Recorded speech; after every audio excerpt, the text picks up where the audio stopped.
एक महात्मा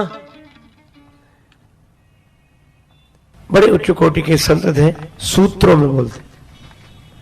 उनकी एक बात मुझे याद आई। वो कहते थे, देखो सब जगह निर्देश लिखे हुए मिल जाते हैं, निर्देश पट जगह जगह उन पे लिखा रहता है ना। यहाँ फूल तोड़ना मना है, यहाँ पार्किंग करना मना है, लिखा रहता। इधर से जाना मना, इधर प्रवेश मना है, यहाँ खड़े रहना मना है, यहाँ बैठना मना है, सब। पर वो कहते थे सोच कर देखना, ये मना के कई जगह लिखित पट्ट मिल जाएंगे, लेकिन ऐसी क्या कोई जगह है जहां ये लिखा हो कि यहां मरना मना है? यहां मरना मना है कहीं नहीं। सब जगह इसकी सुविधा, सब जगह है। आप कहेंगे ये तो बहुत बड़ी खराब चीज है, सचमुच है। हम कोई आपको डराने के लिए नहीं कह रहे हैं, कि बात कह रहे हैं। लेकिन एक बात सोचो, एक संत कहते थे कि अच्छा एक बात बताओ, क्या कि दौड़ने में सुख है कि चलने? तो शिष्य बोला ठीक, चलने में, दौड़ने की अपेक्षा चलने में थोड़ा आराम है। अच्छा चलने में ज्यादा आराम है कि बैठने में? बोले बैठने में और ज्यादा आराम है। अच्छा क्या बैठने में आराम है कि लेटने में? का लेटने में और ज्यादा आराम है। तो बोले लेटने में ज्यादा आराम है कि सोने में? का सोने में और ज्यादा आराम है। तो बोले सोने में आराम है कि मरने में?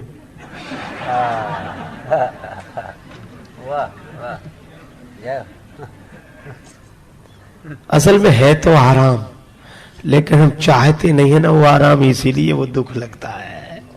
जिजी विषा, आदमी सदा रहना चाहता है। अच्छा रहना क्यों चाहता है? रहना चाहते ही इसीलिए क्योंकि वो सदा रहता ही है, स्वरूप से सदा रहता है। पर गड़बड़ी यह हो गई कि स्वरूप से सदा रहने की जो अनुभूति है उसकी पूर्ति वह शरीर से चाहता है, यही उसकी कठिनाई है। और देहाध्यास से मुक्ति हो तो वह तो सदा है ही, रहता ही है। और इसीलिए ये नियम है संसार का। एक महात्मा थे, मरघट में पड़े, साधुओं की रहनी मरघट में, न बिछाने को न ओढ़ने को। एक बस्ती के सज्जन गए, बाबा यहाँ क्यों पड़े हो, न बिछाने को न ओढ़ने को? महात्मा बोले हमारे पास सब कुछ है, तुम्हें दिखाई नहीं देता। जमीन पर लेट जाते हैं, सिरहाने हाथ रखते हैं, हम तो अपना बिस्तर तकिया हमेशा साथ रखते हैं। बोले ये तो आपकी महानता है, पर बस्ती में चलो सबसे मिलना हो जाएगा।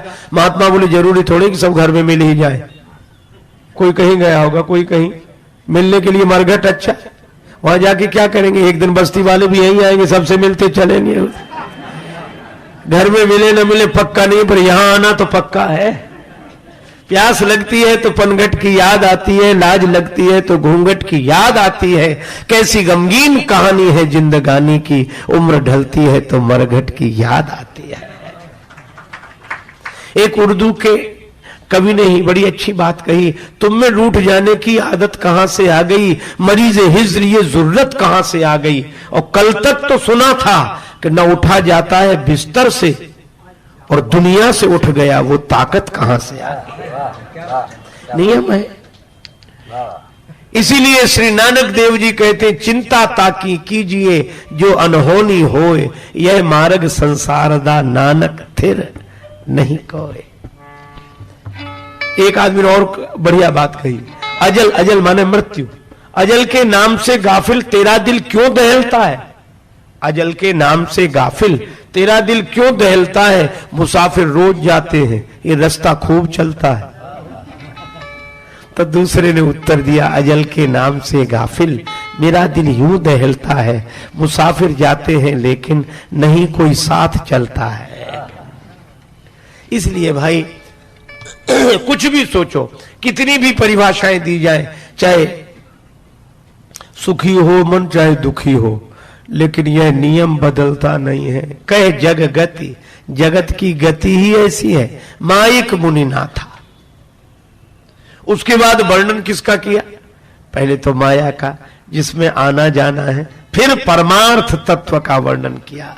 कहे कछुक परमार्थ गाथा। परमार्थ अर्थात उस आत्म स्वरूप का वर्णन किया, ब्रह्म स्वरूप का वर्णन किया, शरीर अलग स्वरूप अलग, और यह जड़ चेतन के भेद का निरूपण करने के बाद उन परम